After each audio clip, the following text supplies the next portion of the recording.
I'm really excited to be here today with Scott Wallner. And Scott is a friend of Nolan's, maybe an online friend of Nolan, Yes. who has been on the channel a couple of times. And Scott had an interesting idea about the word tension. And since I've been doing a deep dive into tension, I thought this would be a great opportunity to talk together.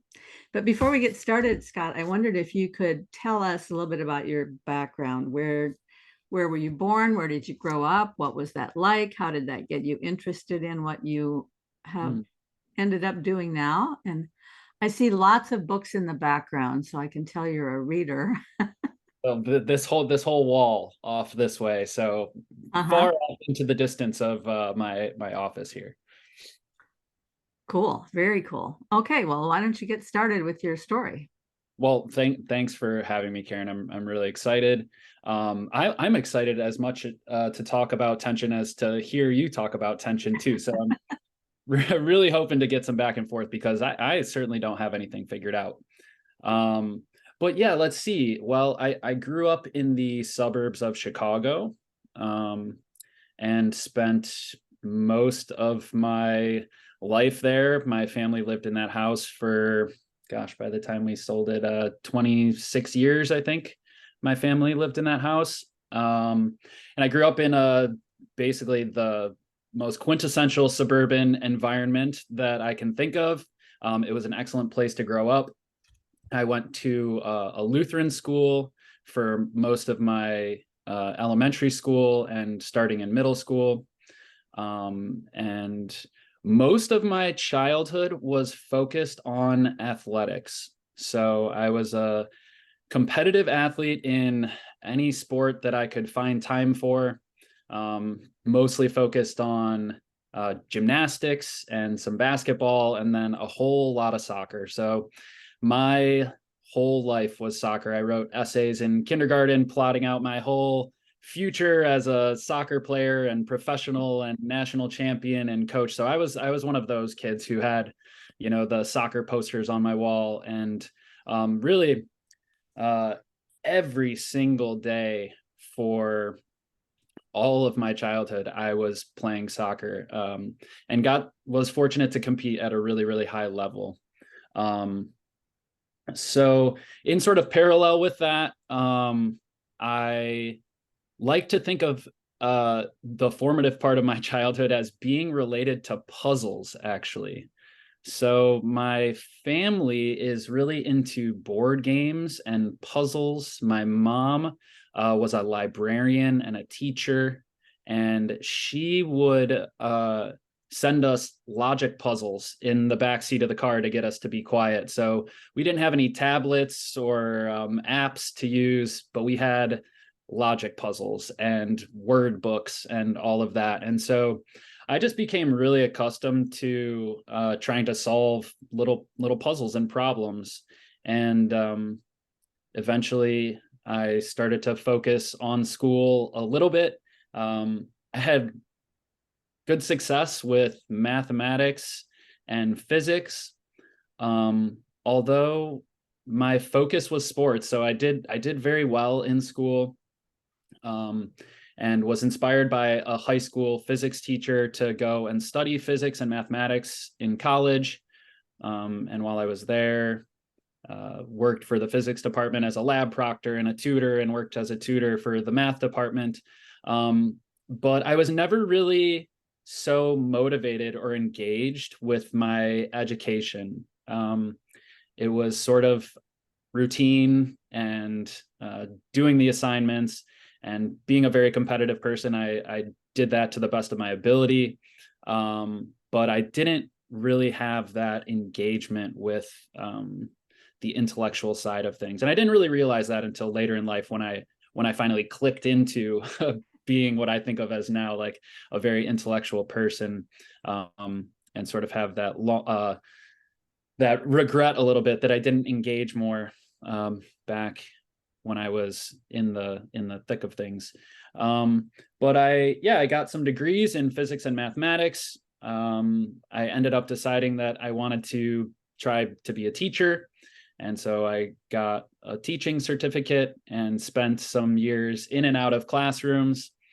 And eventually, uh, that led me back to academia eventually. Now I'm wondering, gosh, this is where my story goes a little bit off the rails and out into the wilderness. So I don't know how much you want to hear about that. I think it Well, is the sort of, wilderness is where all the interesting stuff happens.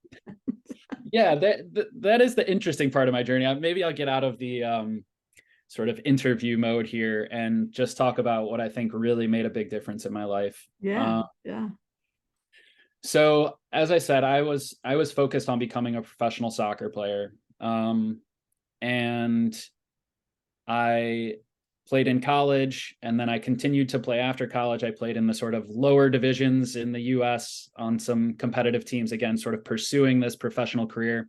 I ended up getting a chance to go overseas to Europe to play, and was having some early success, sort of establishing myself, working for a contract in a place to make a career out of soccer. And right at the peak of that, I had come back from actually the Serbia. I was playing with teams there in their first professional division in Serbia. They were interested in me. I came back to the US for a short time and continued to train. And then I had a really catastrophic knee injury. And so that knee injury left me immobilized with a full hip to ankle brace for about 6 months. I wasn't allowed to even flex my knee during that time. Uh, and the physical therapy was incredibly painful. It took me almost 12 months. I can remember the celebration in the therapist's office. After almost 12 months, I regained 90 degrees of flexion in my knee. So it took me almost a year to bend my knee 90 degrees. Hmm. And during that time, I went into a very deep and dark place Well, I because can imagine. Yeah. my entire identity and all of the work I had done my whole life was leading up to this place, and then it was shattered, and I didn't really know what to do or how to handle it at the time. um And how old were you at that point, Scott? let's see, that was in 2013, so I was 25. Yeah. So I had spent about 2 decades with this sort of sole purpose and identity in mind. And then it was gone. And there was no way to regain it. And so I started by having a very difficult time. Fortunately, I had some good people around me, my family, and some really important friends that I do believe pulled me through that and out of it. And through that experience, I had a realization that I had to essentially start over. And at first, that was really disturbing. But then I became a little bit hopeful. And so when I was bedridden, it's actually when I started to read. And the reading just exploded once I figured out that reading was really interesting, and engaging. And Well, what was the first book that caught fire for you? okay, so I can talk a little bit about my sort of intellectual history. So it actually started a little bit before the injury. The first time I got into reading was in college. I took this really incredible course. It was at our school, we called it a learning community. So it was a few courses sort of bundled together. So we took it was called environmental science and environmental literature. So we took some geology and earth science. We had a practical project in our community that we had to do, which was sort of ecological in nature. Mhm. And then we read environmental literature. And so I got started reading with like Thoreau and Mm. Wendell Berry and Thomas Berry and Brian Swim and Paul Kingsnorth Mm. and Bill Plotkin. And so my But now, were foundation, those assigned by your professor, or were those things that you they just were found on your own? They were assigned, and I had this, if it wasn't for the Wow. professor, I would never have really given this a shot. But we had this really awesome, cool professor who we would see around campus, and he would invite us out to the farm. We would do farm work as a part of the course. And him and I got really close. We actually built a shed on our campus as a part of my project. And he was an editor for Wendell Berry. And so he was just incredibly knowledgeable, so sharp and smart. And he just opened us all up to this perspective. You know, he led us to, if you're familiar with Robinson Jeffers, the poet. Yes. Now yeah. Well, I remember that from a poetry class that I had to take in college, but I don't remember his work. Yeah, that's okay. So poetry like Robinson Jeffers and Rainier Maria Rilke, you know, that really opened my eyes. And what it sent me into was a sort of the realm of depth eco-psychology at the time. So it was a mixture of sort of ecological perspectives, but also this depth psychology, which sent me into Jung. And then once I got opened up to Jung, just following the references and citations and reading about Jung and reading about Rilke and things like that, I couldn't stop at that point. And so the depth psychology and psychology sort of took me into philosophy, and I started reading some Spinoza and Whitehead and Plato, and then from philosophy got interested in philosophy of mind, and then got really interested in perception, and was just reading ravenously while I lived out in the woods and worked on a farm. So I would Now, get this up. is before or after the injury? This is this is after. Okay, So okay, okay. So you're living out in the woods doing the Thoreau thing and reading. exactly. Yep. Trying to simplify my life. I gave it all up. I said, I'm gonna go work on a mushroom farm where I'm making compost every day. And then I go home and I just read. I had a small little studio apartment, single room to myself, and I would read in the morning before going to the farm. I'd go to the farm, I'd come home, and I'd read and write and experiment with some art. And yeah, just spent the better part of 2 years just doing that every day, and reading a ton. So yeah, eventually my interest became very serious. I'm, you know, the type of person that likes to believe that I can figure things out and figure out the deep problems, and, you know, started reading, you know, Hofstadter and Dennett and Searle and all of these, you know, great thinkers that put out these questions, which are just, you know, infinitely explorable. And eventually I decided to get out of my single room, out of my own head, and try to test the waters in grad school. And I found myself in the psychology department at the University of Oregon. And so I was in their Institute of Neuroscience and got to work in a couple of different labs where I was a part of a number of interesting experiments and studies, and had a really excellent experience up until COVID. And then COVID sort of shut everything down, and it sort of extinguished my experience and my fire to try to work towards a PhD. But So so I'm going to poke around a little bit. sure. Was that extinguishing because of being isolated? It affected you emotionally? I, most definitely. I had while at the University of Oregon, I had such an enriching experience. I was an assistant coach for the women's soccer team, so I was involved in the athletics department. Like I said, I sort of found myself in multiple different labs with different advisors. And I loved being on campus. I was always the first person on campus in the morning, and would go to the fitness center, and, you know, had friends and enjoyed going to classes.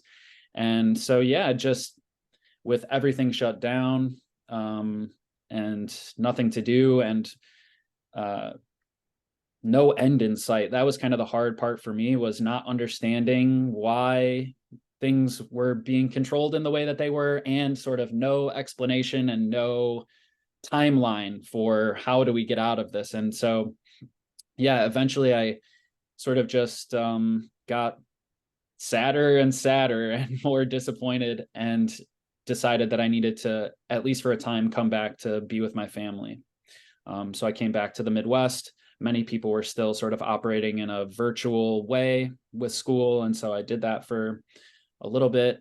And when I came home, I met someone and have now started a family. So that sort of decision to come home and set aside the academics and my particular mindset of what I thought I would try to accomplish in academia just sort of fell away and dissolved. And what emerged was the importance of my family, and a desire to actually have my own family.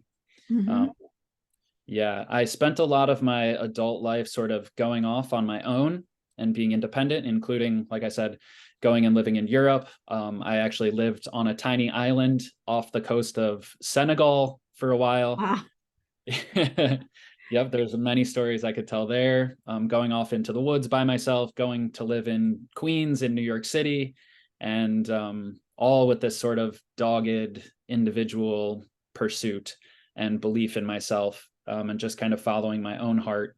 And through all of that sort of led me to the end, where I realized all of those pursuits were never fulfilled.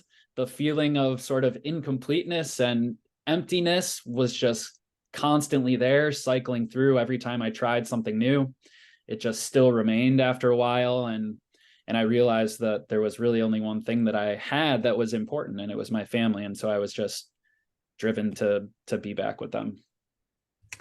I'm guessing though that having had that all of those independent pursuits might have created some challenges for you in marriage. Kind of putting that together with some of the challenges that happen with trying to put your life together with another person who typically is their own person, and you're your own person. So how long have you Absolutely. been married now? So we've only been married coming up on 2 years. Okay. Well, So I can see the joy on your face. I mean, I can see that you're happy for the decision that you've made to oh go this direction. oh absolutely. It really, some of the worst things that have happened to me, in my own mind at the time, they were the worst things that happened to me, ended up pushing me in a direction that I'm so thankful for now. Like I said, the sort of return to my family, and now beginning a family and having some children, is just the most amazing thing. And I'm glad it happened, because for a while I was explicit about not going down that road.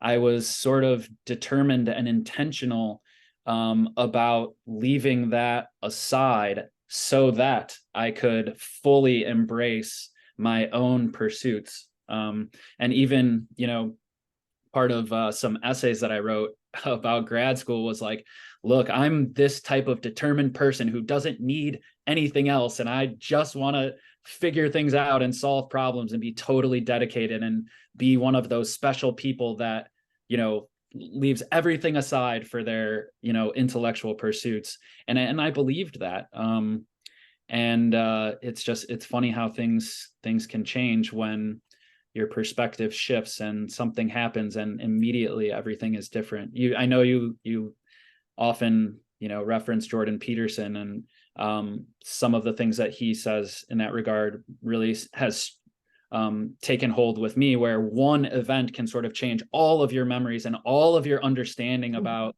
that aspect of your life. And that's definitely happened to me.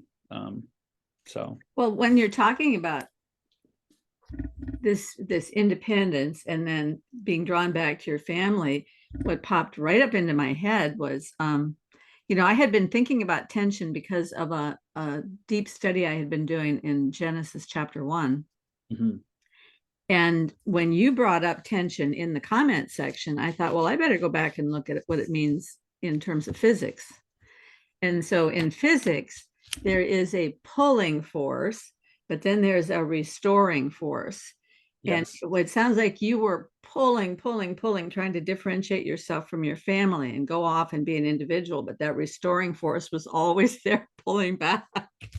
Exactly. Exactly. That's one of the reasons that I like the tension force. I think when we're trying to sort out sort of universals, force is sort of right there as one of the big ones. But I find it hard to really wrap my head around force in general. If we're thinking about fields and, things like that, I don't have a good intuition or a sort of like embodied understanding of force at large. But something like tension, which is a particular type of force, just is a little bit more approachable to me. I have some understanding of pulling on strings from both ends, or gathering something together and tying it up, or the surface tension, in the water or a bubble. Those things I can sort of enter into a little bit more. And yeah, one of the important things about tension, which is different than a lot of the other forces, is it's a sort of it's an implicit two-way force, right? Mm-hmm. Not all forces are like that, in my opinion, where there are sort of competing forces even within a single object. So yeah, I Well, like that because there aspect. has to be the other side of the force for tension to occur. Exactly. There is Well, no actually, what's really interesting is that the opposite of tension is compression. right. And in both of those, there has to be a competing force, Exactly. If there's right? no compression on the other side, you're just pushing Yeah. along. Yeah. I mean, Yeah. you can have a string that's just laying there on the ground. You can pull it. There's no tension there. You can try to push that string. There's no tension there, right? Yeah. Or Yeah. very And little. I think there are a lot of those sort of equal and opposite force relationships that are out there. But so something like pressure, right? Again, there's the pressure, let's say, of, the gas on the inside of the container, and then there's the pressure of the external environment pushing on the other side of the barrier. Um, but the internal and external are separate. And so there's sort of this equal and opposite relationship of forces between two different things, whereas tension sometimes can be sort of equal and opposite within the same string or spring or something like Mm-hmm. that. So it's Well, yeah, so it's can I show you what I was looking at in the scriptures, and maybe we can use that as a bouncing off point, because I think there's a really interesting relationship here. sure. I'm going to share screen, and let's see. Yeah, maybe I want to go into the actual. Can you see this now? Yep. Genesis 1:8. Yep. So maybe we'll go back to Genesis 1:7. And when you go to interlinear with the Hebrew, you have to read from right to left, because that's the way the Hebrew is written. So we're going to start over here on the right. So God made the firmament, and he divided the waters between those that were under the firmament and the waters that were above the firmament. And it was so. Hmm. Interesting. Now, one thing, I don't mean to derail us. What I'm seeing on my page, I saw your cursor. I see some notes that you took, a small tension physics. Oh, so you're not seeing the, okay, sorry. I'm not seeing the Yeah, past. so I gotta go back and do something different then. Sorry about that. That's okay. Let's go here, share that page. That's probably better, right? Oh, yes. Okay, now I see Okay. Genesis. Yeah, Okay, sorry. I always trying to figure out how to use the it's share okay. screens. So God made the firmament, and he divided the waters between those that were under the firmament and the waters that were above the firmament, and it was so. Hmm. Now, Genesis 1:8, and God called the firmament sky, and there was evening and morning the second day.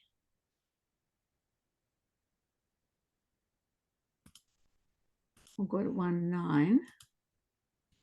And God said, let the waters be gathered together under the heavens into one place, and let the dry land appear. And it was so. So I was reading that and I thought, what does that mean? Let the waters be gathered together. And it seemed like an odd phrase to me. So I looked up. You can click on this. You can go to the word gathered together. You can still see this page, right? Yes. It's kava at the top there. So in Genesis 1:9, the heavens be gathered into one, let under the heaven be gathered together in the KJV. It uses this phrase, be gathered together. But if you notice down here, everywhere else that word shows up, it's wait. Interesting. Eagerly waits. I look for Sheol as my home. When I expected good, those who wait, I wait. So I thought, well, that's interesting. So what do? We go over here. Kava actually means wait, to wait. So down here in the Brown Driver Briggs, it says wait for probably comes from the original twist, stretch, tension of enduring or waiting. A cord. Yes. A strength, also a strand of rope. Endure, remain. Okay. Then interestingly, right at the end here, it says spider's threads. Well, so one of the things that's interesting about a spider thread is that it's one of the strongest, isn't it? One of the strongest natural things that there are. Yes, I believe so. I was looking up some tensile strength on Wikipedia, some lists of the strongest tensile strength, and spider's web makes it onto the list. I can't remember exactly where it was. I probably have a tab open somewhere. But okay, so let's go back then and yeah, so I was also looking up the etymology of tension a little bit in the last couple of days since we sort of we're trying to set up a time to talk about tension. And yeah, the root is like Latin, which is tendere, which is to stretch. And what I'm thinking about in terms that's of where tendon comes from in the body. Yeah. Exactly. But it could also, because there's also attendere in terms of like attention or attend, and there's also cool. there's intendere in terms of like intention. And what I'm thinking about the stretching is the sort of like the reaching out. But also with the waiting, it's like stretching out the time, right? It's you're gathering together more time to wait. The patience is a sort of stretching, or the tension that you feel is the stretching of time. That's really cool. And it also made me think about surface tension. Yes.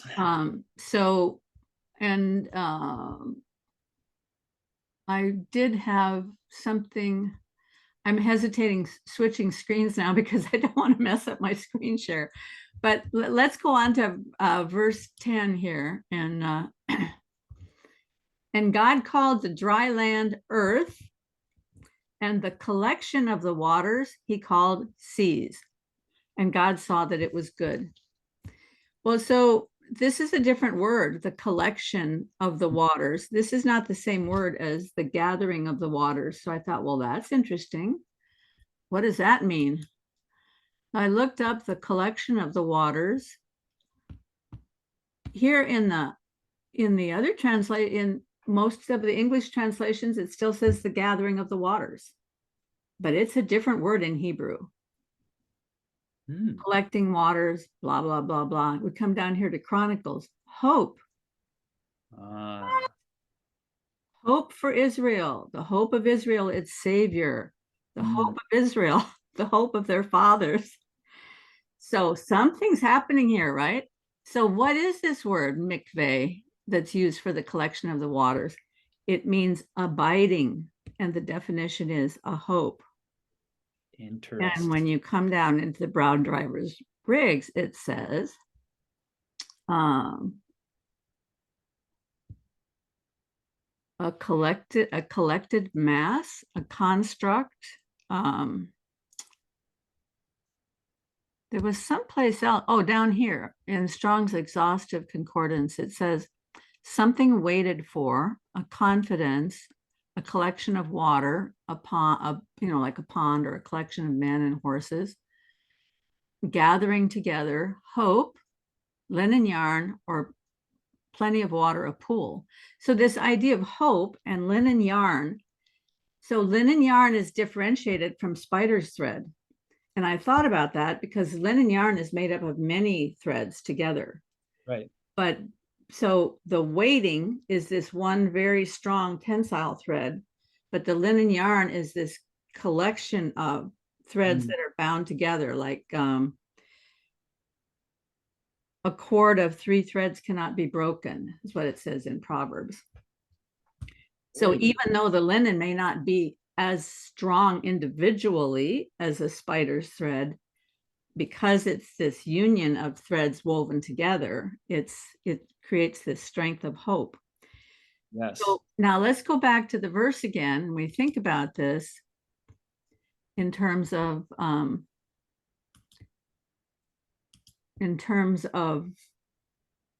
unity and multiplicity. Mm-hmm. Surface tension is the tendency of water to want to get to the place of having the least amount of surface area. So all the little droplets of water want to gather together so that there is less surface area. And so there's this bonding. Right. And that's the idea of the tension of waiting. That's wanting to gather the waters together. And then when that gathering of waters is together and you get this collection, which is abiding or hope, it's some kind of restful place, I think. And he called this collection of waters, he called seas. Was there something about water itself that was interesting? I think water is just water. Looking Oh, I deep. know why water got interesting, because it starts talking about water as being simultaneously can both be a kind of a pool or a collection like in a cistern, but it can also be a force. Sure. Yeah. Yeah. And so anyway, I just thought that was super interesting. And I thought we might start from there with this idea of tension, surface tension. Sure. Waiting, hoping. How does that work out in other areas of physics? Are there other areas of physics where this idea of tension being waiting would and then the restoring force, the pulling would be the waiting and the restoring force would be the hope? That is true. That's my what I'm going to posit here, because one of my favorite verses is faith is the substance of things hoped for. The substance of things hoped for. Yeah. So basically, if I put it into this terminology, faith or union with God, I'm going to say that faith is the desired union with God. Faith is the result of active waiting, of that pulling force for a hoped for thing, this place of rest. Oh, I know why I wanted to mention this about he called the waters seas and God saw that it was good. The next verse, oh no, I'm sorry, the previous verse. Let the waters be gathered together under the heavens into one place, and let the dry land appear. It doesn't say he made the dry land. It says the gathering of the waters, let the dry land appear. So the dry land is this place of stability and order.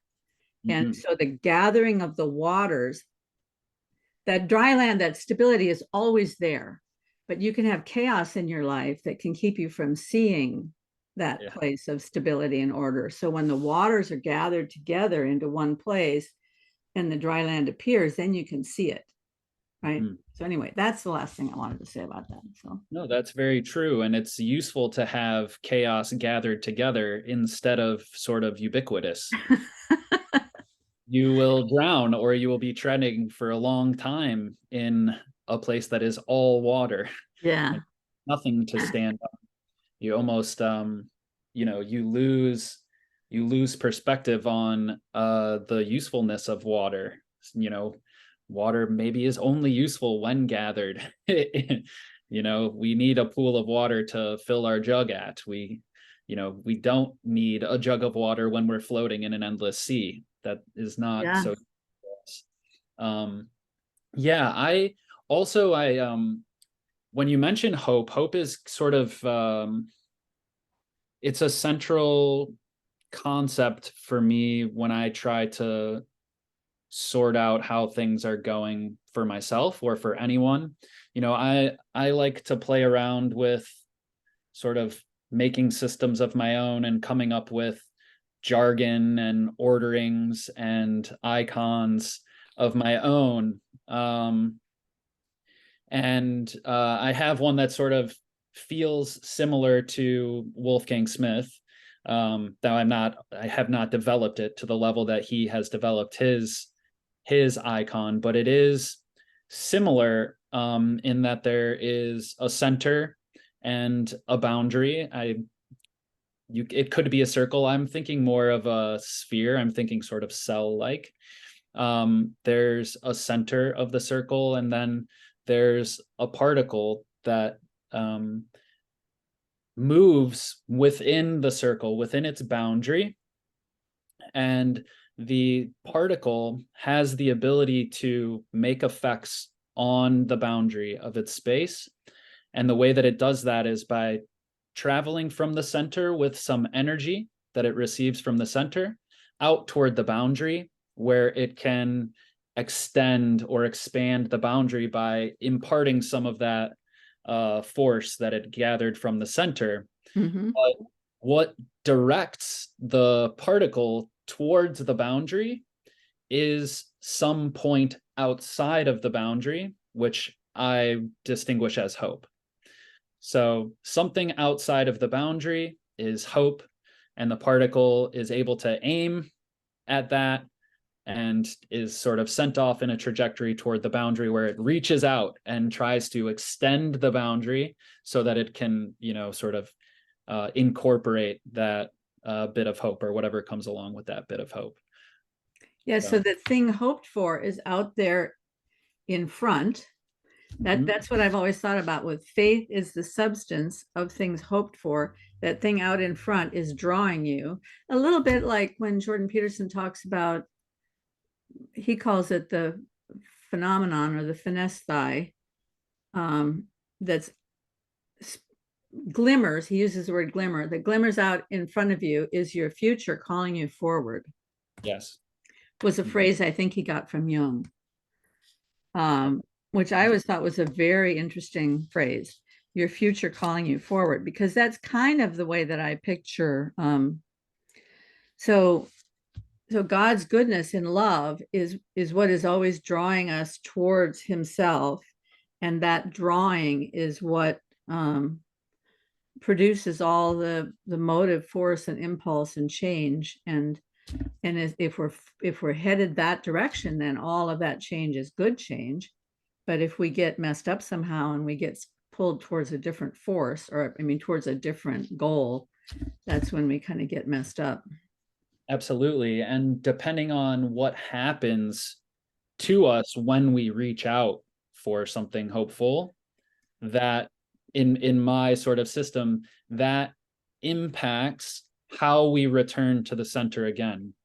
So I'm imagining again this little particle inside the Mhm. circle or the sphere that's sort of going out to the boundary, returning to the center in a sort of orbit and cyclical manner, and making these repeated sort of trajectories out reach beyond itself, and based on what happens, how it's impacted by the boundary, whether or not it sort of is able to extend or expand the boundary, then it returns with some other trajectory and energy, which lets it return to the center and then gain some energy, gain some insight, and then make another sort of hopeful reach outside of itself. Yeah, I like that. I like that. It makes me think a little bit of the Banach-Tarski paradox, and also, is it the hop vibration that looks like, you've seen pictures of the hop vibration? It kind of looks like that, like all these trajectories. Yeah, interweaving Yeah. toroidal, Mobius strip type Uh-huh. surfaces and fibers, and Because there's more than one little particle in there. I mean, all of us are little particles and we're all going different directions. yeah, and if we're thinking, if there are anything like fibers and vibrations, hop vibrations, or the fiber bundles, Mhm.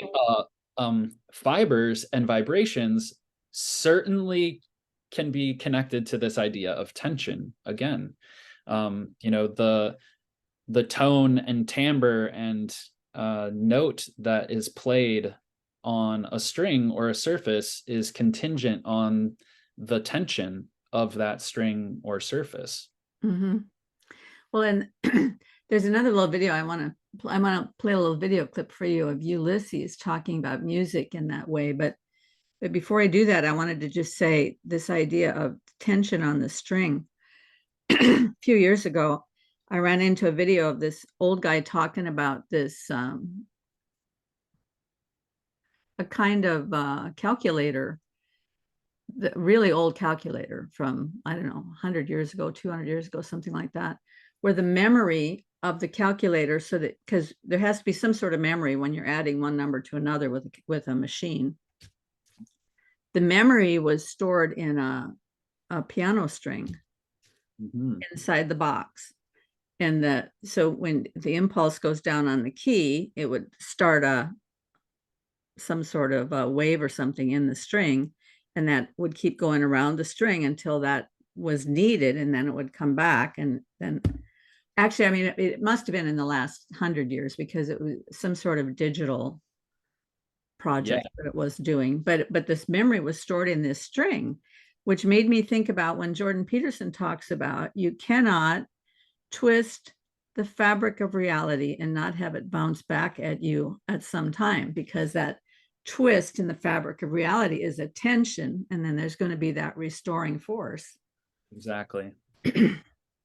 And it's tension again, it's the sort of natural tension of its memory, of its structure, that pulls it back, right? Mm-hmm.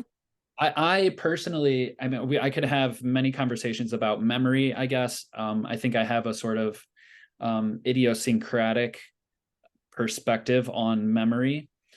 Part of that has to do with the ontology I subscribe to. Part of it has to do with my experience in neuroscience, uh, Mm-hmm. and doing brain scans and things like that. It sort of jades my view of what memory is and what memory isn't. But one of the types of memory that I do like to use is this sort of structural or body memory, as opposed to memories of stored information or encoding, but more along the lines of like Rupert Sheldrake and morphic Mm-hmm. resonance, is of morphic resonance, and that there's a sort of inherent habitual memory in Yes. the nature of things. The way that they are is a part of their history. I like to think of uh memory more as a history. Bergson is a big influence on me in terms of memory. But yeah, my family knows at this point, they almost are afraid to say the word memory around me, because I'll go off on a rant and don't say memory now. Well, uh, let's go off on a rant, because I just had a conversation about music which hasn't published yet, but with Neil deGrasse of Dirt Poor Robins and Drew Garrett, who I know through Twitter. His Twitter handle is Drew's Ecology. And we were talking about um, how music, how a melody, when you're thinking of a melody, that melody can be complete in your mind, even though it's just in your mind. You know the melody because you've heard it before. But when you start singing the melody, the only way you can actually sing it is if you can remember you left one note and you've gone to the next note. You have to remember ahead of time what the next note is going to be. So it's a memory, but at the same time, it's a moving forward into the future. So every moment in time is, you bring in the past, but you have to remember the future in order to get to that next note. I think we're probably very close on our understandings. And I really appreciate the extension of memory for me, both backwards and forwards at the same time, and never sort of escaping the backwards and forwards nature of, as you put it, remembering. And that's the big thing that my family knows is don't say memory, just say remembering. Because That's it's remembering, right? exactly. And Yeah. I think of membering as sort of, again, the member of the body, right? Our limbs are sometimes called members. And so bringing that back together, in my own way, I think remembering is actually not that special to me. It's another form of imagination.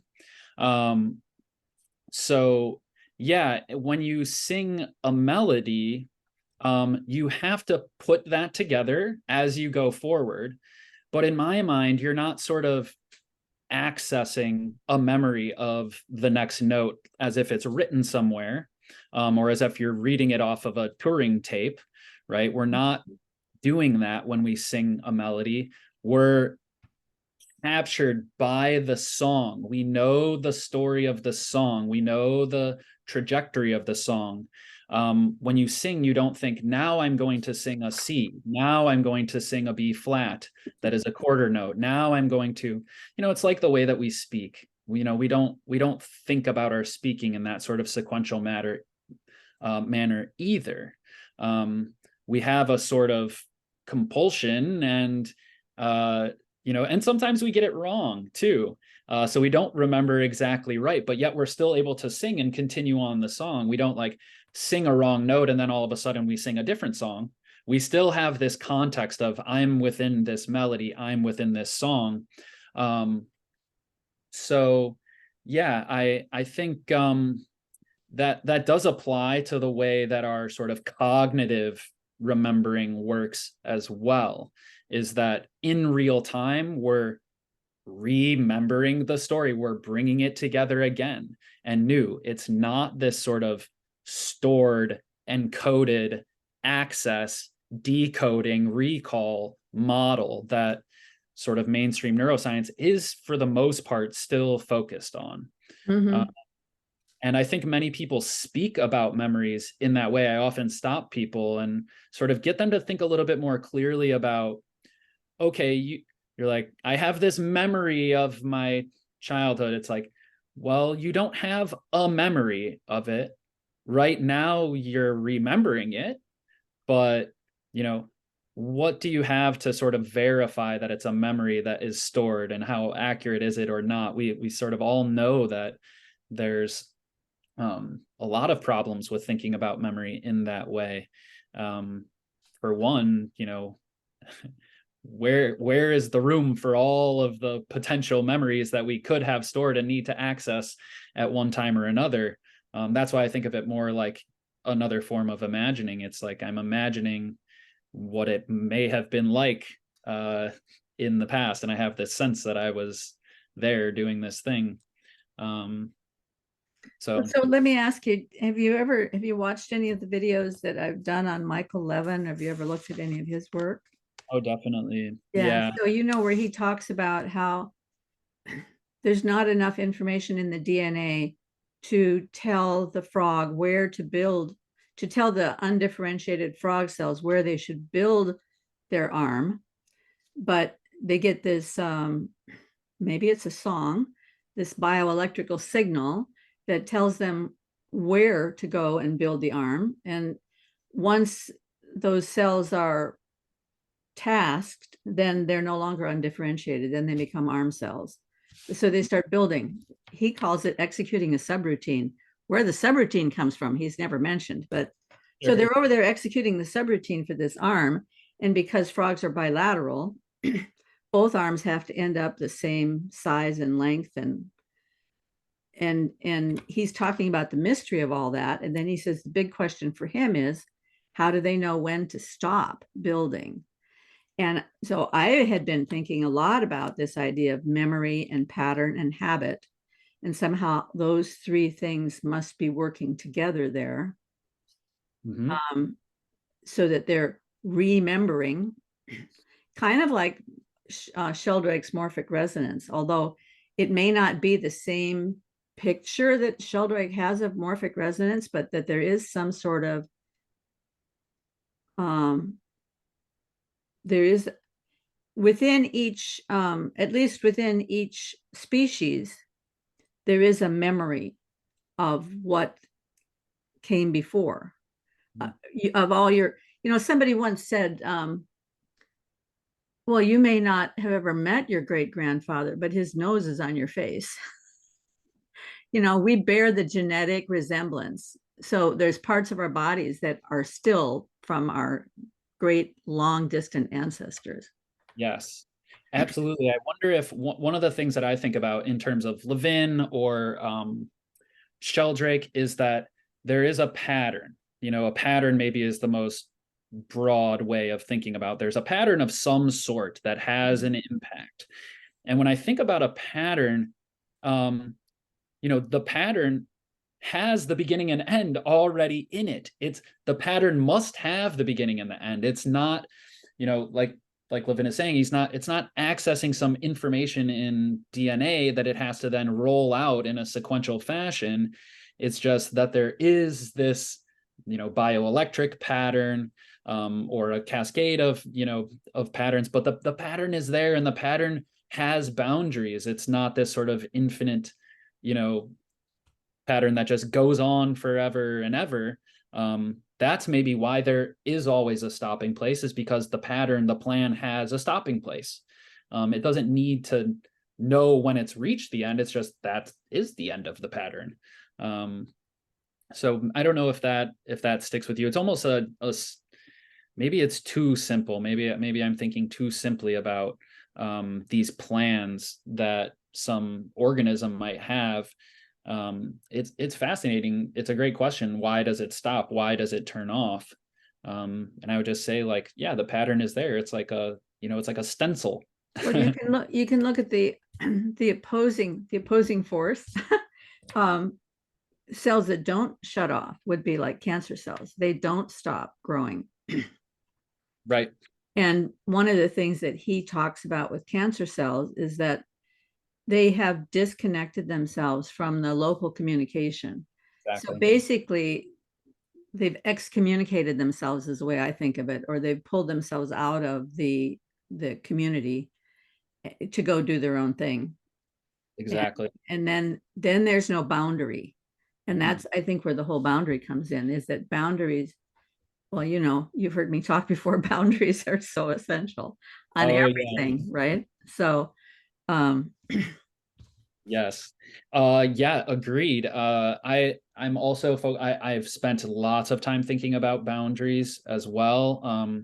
Some of my graduate work, we were very interested in the boundaries of perception, the boundaries of events. So I was in a lab that I worked with an amazing researcher. Her name is Dr. Dare Baldwin. And so she's done lots of developmental psychology research on the nature of perception and perception of events. And one of the critical aspects, well, of her sort of model of perception, but also baked into her research paradigms, is this idea of event boundaries, and how our attention and perception is often modulated by the boundary condition of events. Um, Now, when and you're talking about boundary conditions, are you talking about when one event stops and another event begins? Or are you talking about the kind of boundary conditions that are like the boundary between equilibrium and disequilibrium? I would say both, but what we were focused on specifically in that research thrust was the boundary between events. Um, yeah, but I see the other side of it that you're mentioning too. The boundary of homeostasis. Yeah. Well, because when I was thinking about tension again with the gathering and the collecting and all of that thing, I was thinking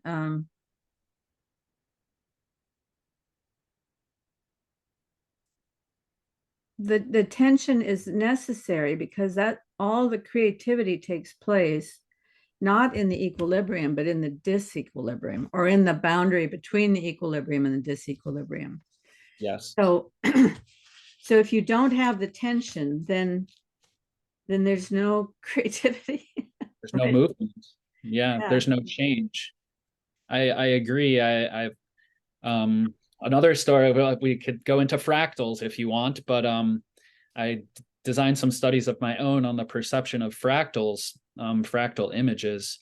And one of the big concepts that I was interested in was the difference between symmetry and asymmetry. And again, this sort of asymmetrical nature, or like you said, not being at homeostasis, but the sort of constant movement in and out, or again, if you're exploring an object, let's say, this sort of constant reassessing is what gives you more understanding. A static, unchanging perception or a static, unchanging state doesn't allow for anything. I think that change and flow are fundamental to the universe. So I think anytime we talk about things in terms of static states or discrete natures, those are abstractions. They are often useful abstractions. They're very useful in computation and engineering. But I am of the belief that that there's a sort of theory of process and everything is in process, and so that the asymmetries and the differences are what allow for change and evolution and all of that. So yes, the tension is completely necessary. And another reason that I like tension is that we were talking about surfaces and strings and springs, all of these sort of topological or geometrical concepts which we see out there in the physical world. Tension is a part of the sort of constraints on causality of that thing, right? The way the object, like the cell, interacts with its environment is specific to the forces of tension in its boundary of its membrane, of its cell wall, or of, again, the tension that's pulling it towards another object, or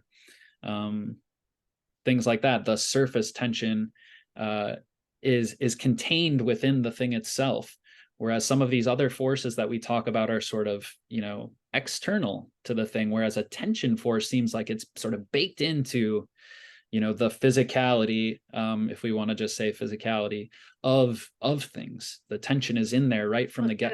And I think it reveals the relational nature of a thing, even within a thing.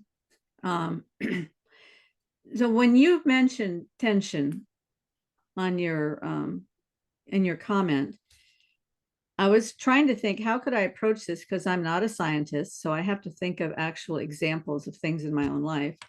And I have a plant that has, instead of growing a center core and then some branches off of it, it started out with 2 branches. Hmm. And it's getting bigger and bigger. So the 2 branches are getting bigger and bigger and getting further and further apart. So at a certain point, I thought, if I let it keep going, one of those branches is going to break the window and go right out the window. So I tied a string around the 2 branches to try to bring them together like this. But at first, there wasn't very much tension on that string because I didn't want to damage the plant. but as it grows, it's creating more tension within itself right now. So the relational tension between that string and the branches of the plant are changing over time as the plant grows. And I mean, maybe that's a picture of what happens in marriage. We have this boundary in marriage of two people. And at first, the tension is not that great when you first get together. But then as you each keep growing independently, individually, it puts more and more and more pressure on that boundary string. And so I think that's where one of the things you have to learn in marriage is to let that tension be the creative force in the union rather than being the thing that pulls you apart. Yes, yes. And accepting that, yeah, tension is a part of the picture and you don't ever get rid of tension. Maybe there's some sort of despair, like there's this constant tension no matter what you do. There's in any relationship, there's tension among, friends and siblings and um, children and parents and yes, and spouses and everything, and a sort of acceptance of tension. And yeah, how do we take advantage of tension?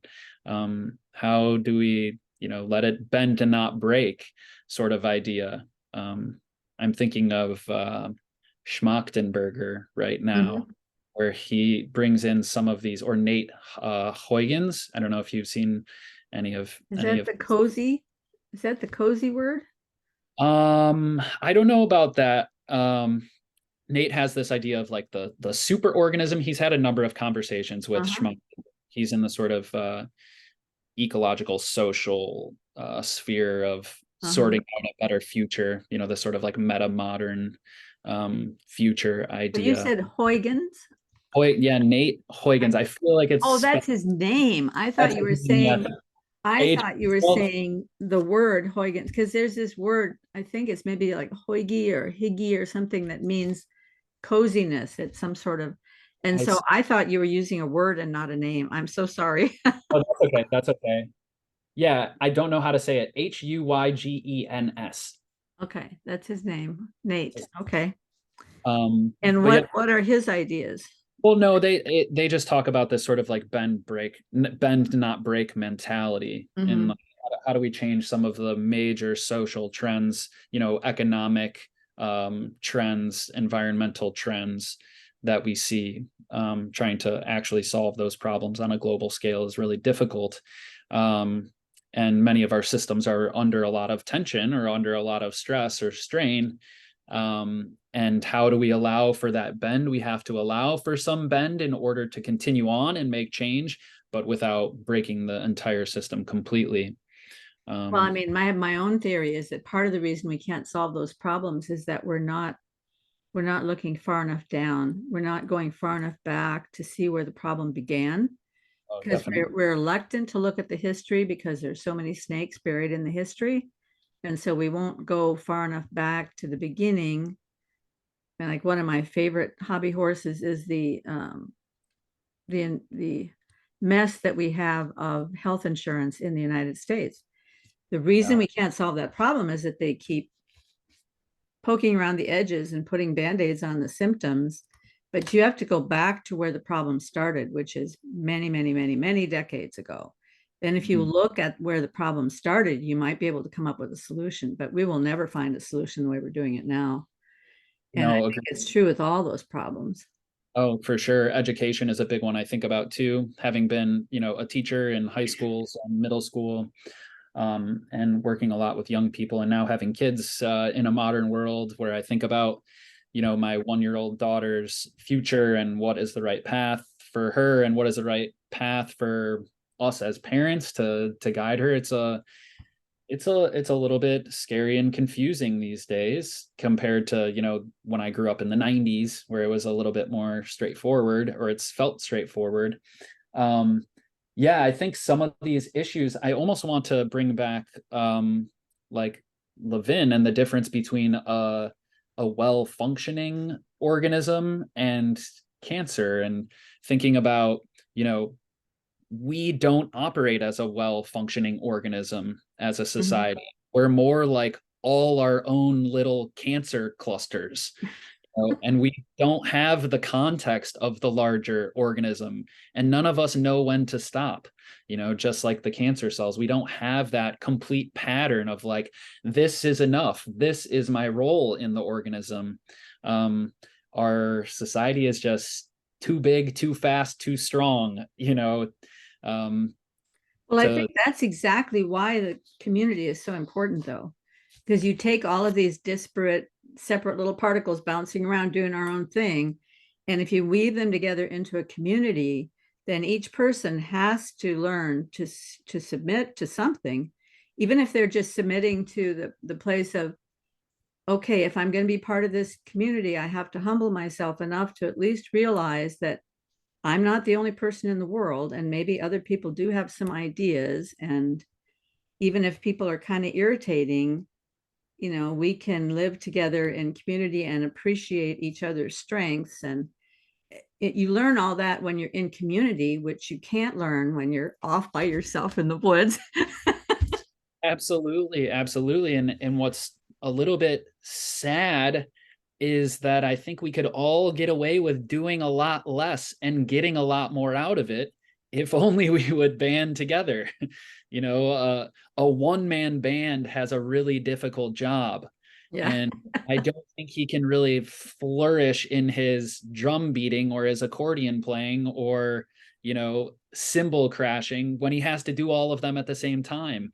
If he just could play the harmonica and have other people play the drums and play the cymbals and play the accordion, he could flourish in his harmonica playing. But when you're trying to do it all, everything is sort of well, I think we all have some imagery of a one-man band in our head. It's pretty Yeah. chaotic, Yeah. it's Yeah. pretty frantic, it's pretty overwhelming to think about being a one-man band.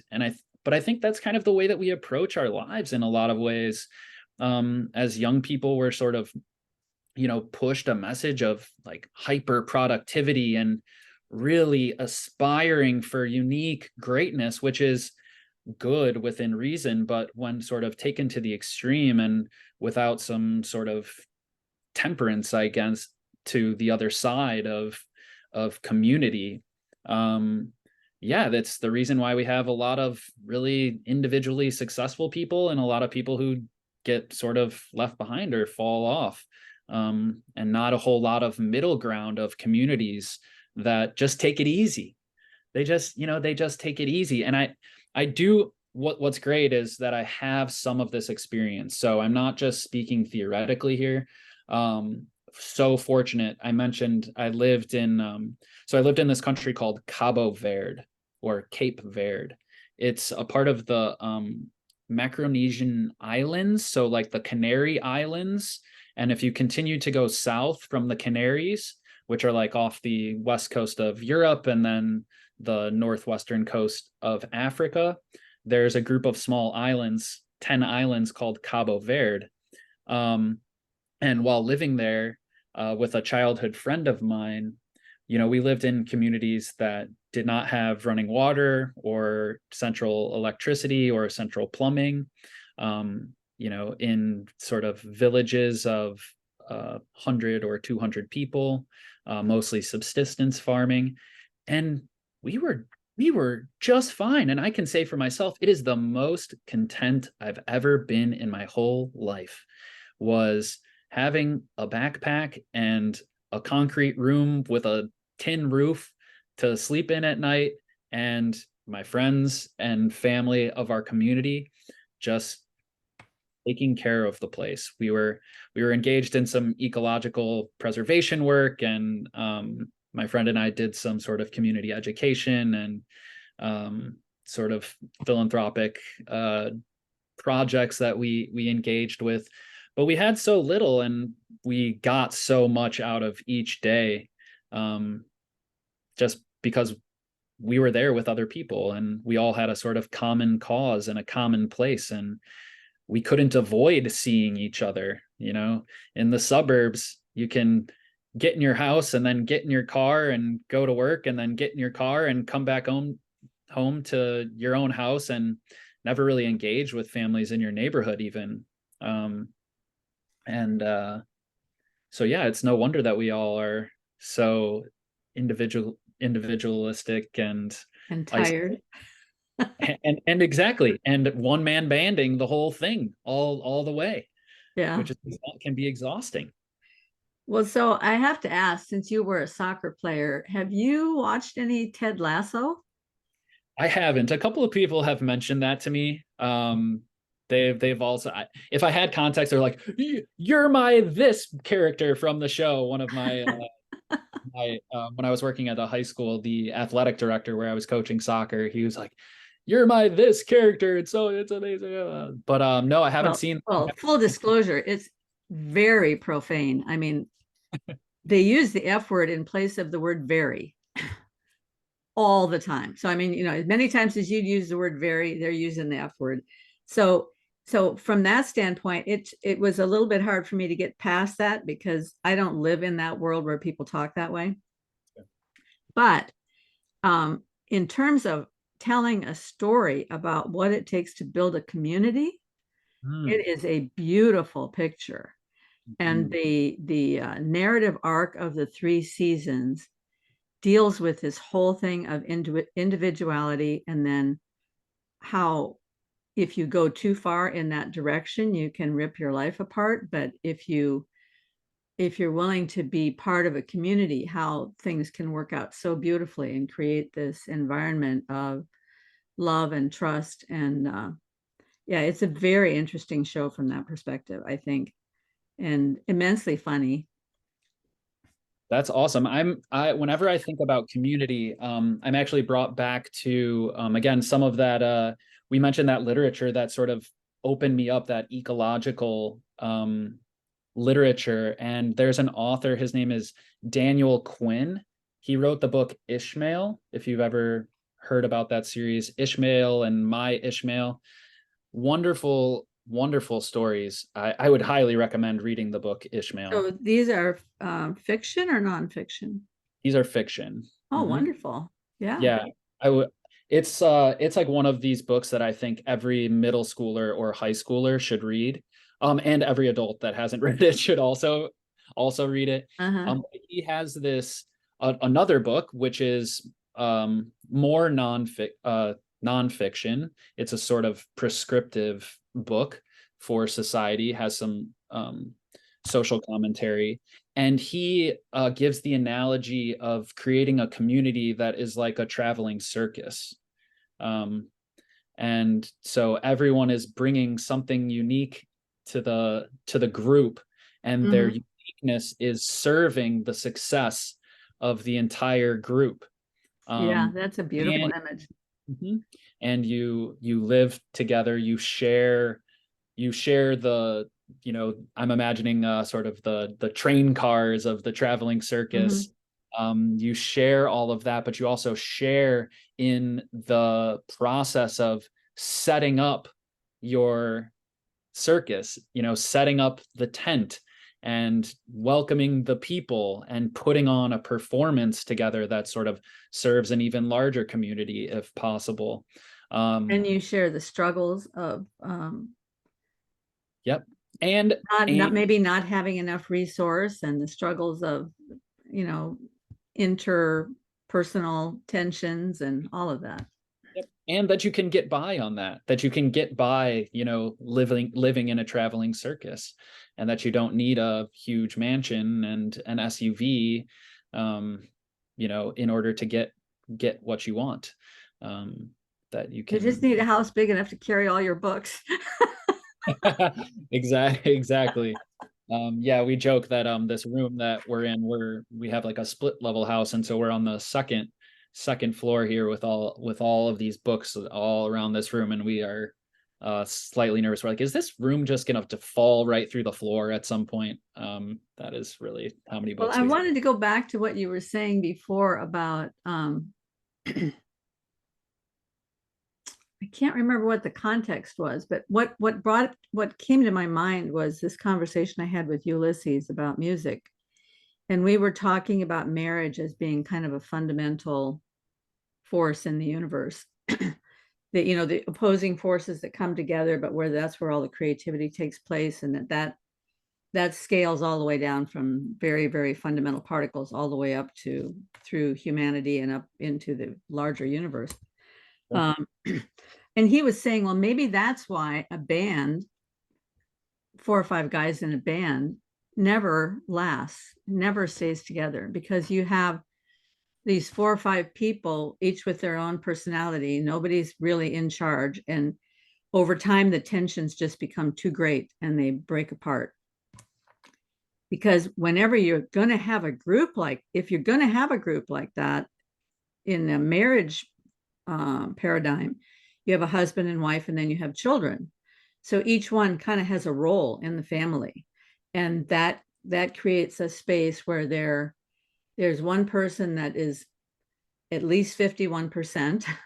So there's one person who can make the final decision, which in my paradigm would be the husband, although there should always be information from both of them coming into the process of decision making. But somebody at the end of the day, somebody's got to make a decision. You can't have an equal partnership. And then you have the children. So we can think of community that way. Any community has to stack up in some kind of a hierarchy, so that there's somebody who takes ultimate responsibility, but also comes back down to the bottom and helps lift up everybody that's at the bottom. Sure. Just thinking about it sort of geometrically, um, as an analogy, you can't create any height or depth without stacking up on top of each other. If you're all just coming and putting your little block on the ground, you just are all staying on the ground level. Somebody has to be at the bottom. Somebody has to allow for the next block to be placed on top of them. I'm seeing the circus people building their pyramids, right? There you go.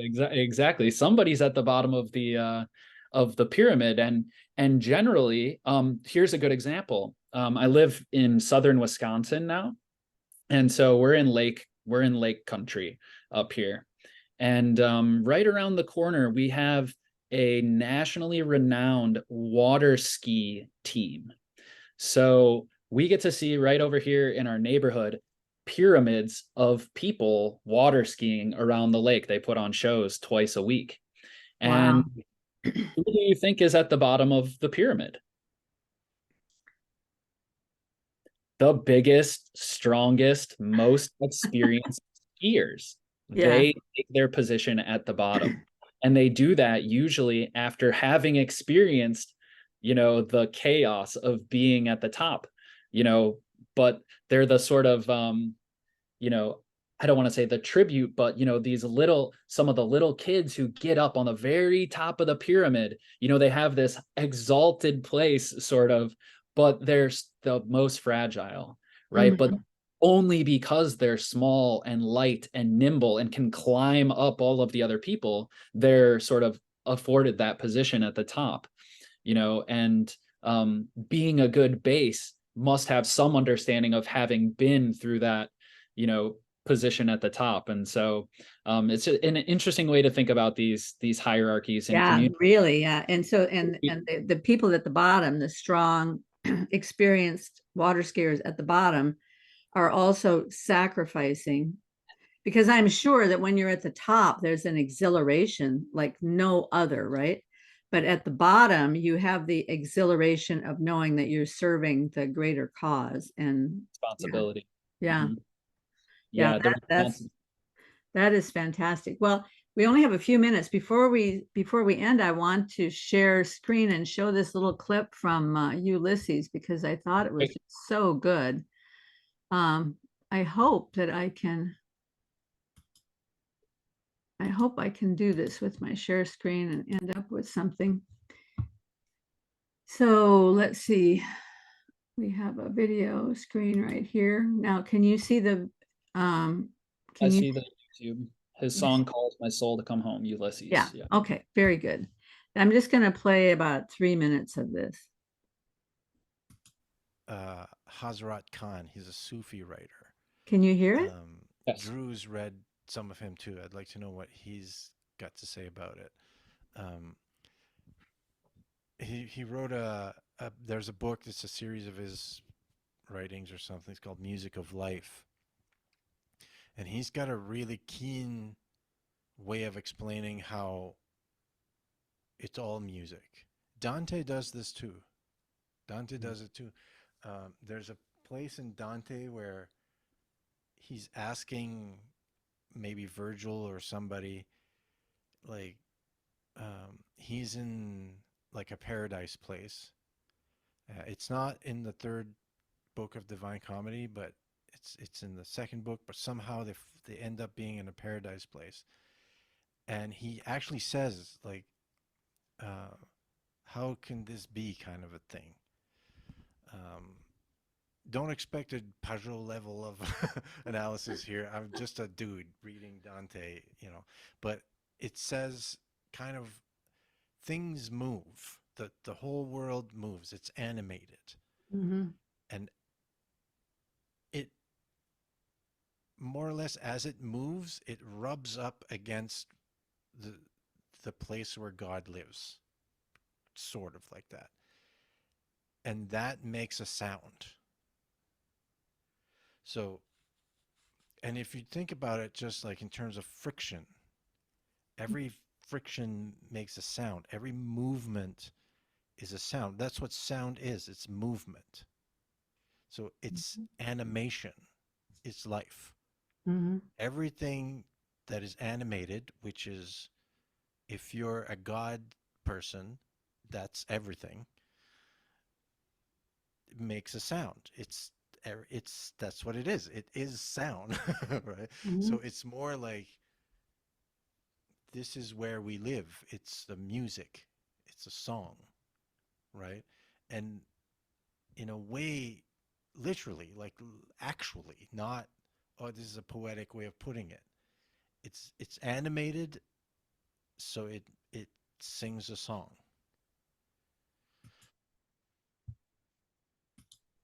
So I just wondered what you thought about that. Do you see a connection between friction and tension? Oh, definitely. My interest in tension also extends to pressure and friction. I think there can be sort of a similar analysis in these fundamental forces. Again, remember, for me, force in general is like over my head, cannot understand what a force is in general, but I can understand what tension or pressure or friction is. And so absolutely. And the thoughts of things being musical, this just reminds me, of my belief in others that there must be a theory of process, that it is changing, it's not static. And so, yeah, some of my thoughts about how memory works or how remembering works. Music is the great analogy. And Bergson, maybe another time we'll talk about Bergson, but Bergson really utilized heavily the analogy of music in trying to understand the way that we go about our existence and our living. So is part of the reason that force goes over your head, because gravity is supposedly a force, right? And they all say, what is, even the physicists don't even really know what gravity is. I mean, they know how to calculate it, but they don't know what it is fundamentally. Yeah, actually, there are no what it is questions in physics, or at least that there shouldn't be. Oh, that's a philosophical question. Is that a Yeah, philosophical question? Like the what is? it's a question about the nature of things, whereas physics is the study of the patterns and regularities and how we can predict the patterns and regularities and coming up with abstract representations of patterns and regularities, but it's not making any sort of qualitative statements about ontology in physics, or at least it shouldn't. And anyone who does that, I start to really, really, Chris Fields is like pushing me to the edge. I think I want to believe him so much. But others like, Max Tegmark, and I love these people. They have so many wonderful, smart, intelligent things to say, much more intelligent to me. But, I'm not gonna go as far as saying that the universe is mathematics or that the universe is computation. Mhm. And I'm not saying that I'm right, but I don't go that direction Uh-huh. personally. Um, Well, I was and going that, to ask about gravity. When I was looking at Wikipedia about tension, and I was talking about the pulling force and the restoring force, um, they act a certain way when you're pulling on a rod. You know, you have tension on either end of the rod pulling, and then the restoring force would be in the rod itself, kind of pulling back, trying to maintain that, trying to maintain itself. But then when it talked about like with a pendulum, you pull the pendulum back and you let it fall, and it goes back and forth like this. The pulling force is that the tension that's taking place on the rod as it's moving down through this arc. But the restoring force is the gravity that's at the bottom, so that when it's at rest, it's at the bottom, it's just hanging there, and that gravity is the restoring force. And I thought that was kind of an interesting thought about gravity being a restoring force. sure. Or as a potential, right? So the restoring force, the way that I think about gravity in terms of sort of energetics is that as something travels up away from the center of mass or in the opposite direction of gravity, it's gaining potential energy. That's sort of one of the sort of textbook examples of energy in physics, is this interchange between potential energy and kinetic energy. So you think about the pendulum, and when you pull it up, it's gaining potential energy. As you move it through, you're putting work into the system to gain energy against gravity. And that's potential energy until it's released. And then the potential starts to be translated into kinetic energy.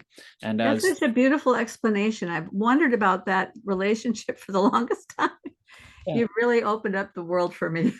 yeah, you could think about these sort of levels of potential energy and kinetic energy, as a roller coaster goes on its track, is another sort of, mental image, that as the track click, click, click, click, click, click, click, it's gaining its potential energy as something does the work against gravity. And then that potential energy is released as it begins to move and pick up speed and accelerate down in the direction of gravity.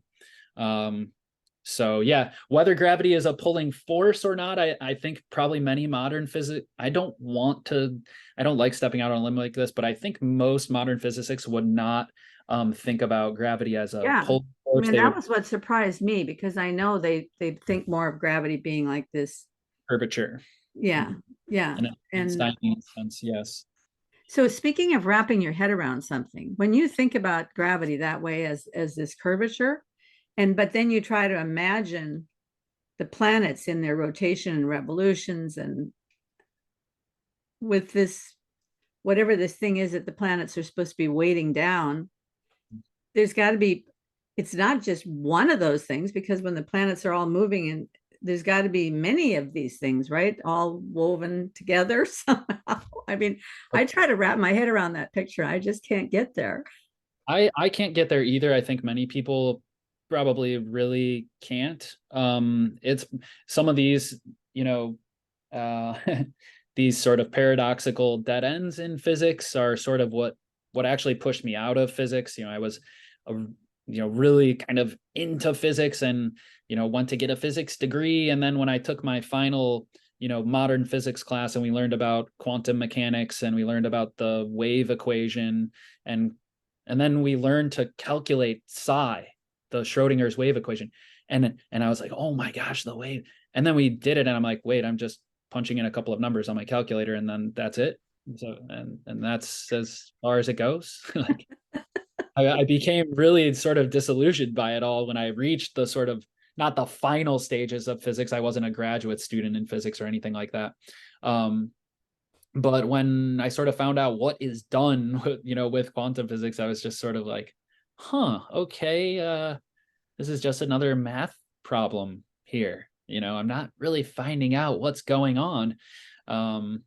So yeah, that's a difficult one. Gravity is is a difficult thing to wrap your head around. Yeah. And even, thinking about what do you think about what's out there? There are many different positions that you can take about what's out there. We don't have that clear either, or whether the out there is actually there, or some people think it's in here, or it's in the Yeah. universal mind, or Yeah. it's physical, or it's not, it's corporeal. It's, I love Wolfgang's Smith's, explanation of the corporeal and the eternal and eternal. And I have a little system of my own that sort of fits into the body, my spirit and soul sort of categories. Well, so the bottom line is there's still lots of mysteries and puzzles, and you love puzzles. Yes. So maybe sometime the next time you're thinking about another one of these puzzles, you can let me know and we'll have another conversation. That sounds great. Yeah. So this has been really, really good. I do have to go, but thank you so much for joining me. It's been a wild ride. Thank you for having me. Like I said, quick to change course, and so that happens in my conversations as well. But thank you for having me and talking to me. I'd love to talk again. Maybe we can figure some things out. You never know. Wouldn't that be a delight? Solve the puzzles of the universe. Thank you, Scott. All right. Have a good day. Have a great day. Bye-bye.